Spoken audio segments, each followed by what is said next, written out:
Let's now take a quick look on our insert of our new feature on the show, which is called Sports Did You Know? Let's take a look.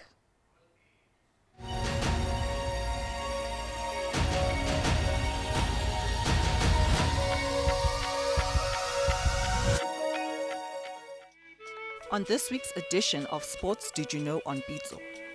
Did you know that the Africa Cup of Nations tournament began with only 4 nations back in 1957? The 4 countries include host nations Sudan, Egypt, Ethiopia and South Africa. South Africa could not go through with their participation in the tournament due to the racial segregations the country was facing at the time. Egypt became the first nation to have won the Afcon after beating Ethiopia 4-0 at the Municipal Stadium in Sudan's capital, Khartoum. The Pharaoh's legendary striker, Mohamed Diab Al-Atta, was the star of the match after scoring a hat-trick against the Walia Ibex. South Africa made its first official appearance in 1996 after the country reached its democracy. They were also the host nation and winners of Afcon 1996. Egypt is the country which holds the most titles, winning 7, and being runner-ups in the 2021 Afcon after losing in penalties to Senegal. The late former Zaire, now better known as the Democratic Republic of Congo's captain, Ndaye Mulemba, still holds the number of most goals in a single tournament with 9 goals in the 1974 Afcon, which also assisted them into qualifying for the World Cup in Germany the same year. Here they come, the indomitable Lions. 3 wait in the middle, including Abubakar. What power on that header. So simple. The player that nearly came as close to Malemba's record is Vincent Abubakar, captain and striker of Cameroon with 8 goals in the 2021 Afcon on his home soil. Over the following years, more countries were included in the tournament. Currently, Afcon has 24 nations participating, which means 20 more countries have been included in the tournament since it had begun 67 years ago. And the tournament has been the biggest and the greatest African tournament ever since. That was this week's edition of Sports Did You Know on Pitso. I am Sitsula.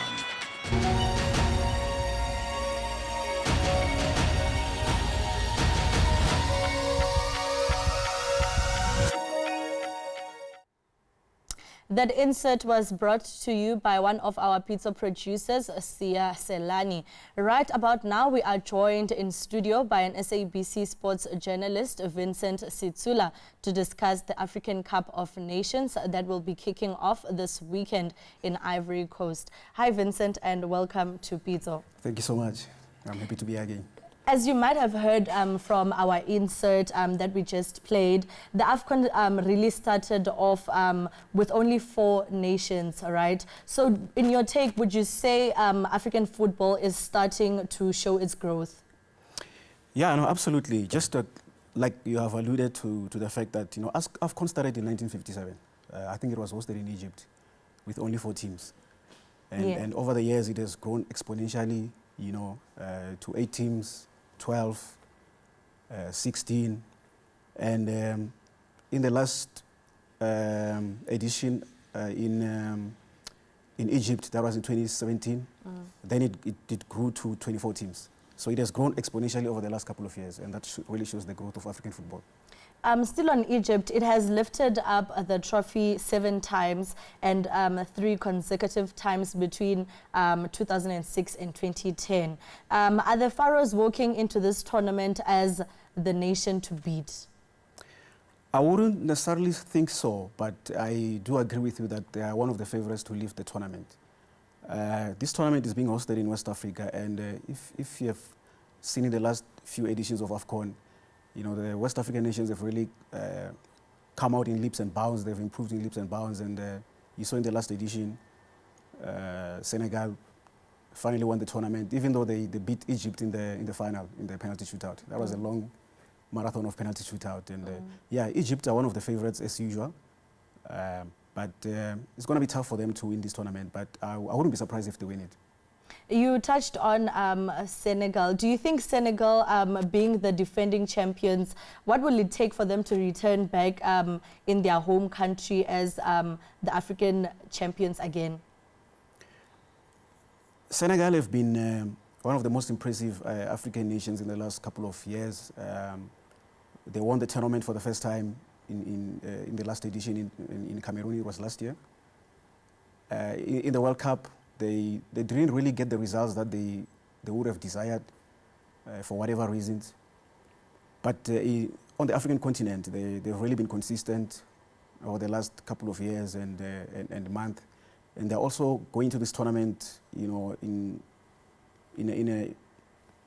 like really hitting the right notes, picking at the right time, and I think they'll be one of the teams to beat in this Afcon. Let's look at the Ivory Coast, since it's the host. It hasn't hosted the Afcon since 1984. Do you think it's ready in terms of preparedness and infrastructure? Yeah, no, I think they are ready. There have been some dry runs happening in that country in the last few months. There have been some tournaments that have been hosted in that country in the last few months. You even saw the Women's African Champions League that Mamelodi Sundowns recently won. That was one of the dry runs to see if the country is ready to host a tournament of this magnitude. And they did extremely well, even though that tournament was a bit smaller than the Afcon. They did extremely well to host the tournament of that magnitude. I've really been seeing some of their stadiums, really impressive. They've also built 1 or 2 new stadiums, and some of them have been given a facelift and renovated and upgraded. And I think they'll be ready to host the tournament of this magnitude. There's Ndaye Mulamba, who is the late Congolese legend, who still stands on top of the table in terms of the highest number of goals scored in a singular Afcon tournament. Is there a player this year in the Afcon that might finally break that 40-year-old record?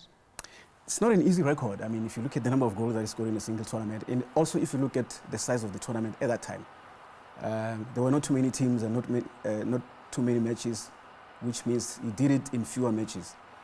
But over the years, you know, football has become more tactical, it has become more technical.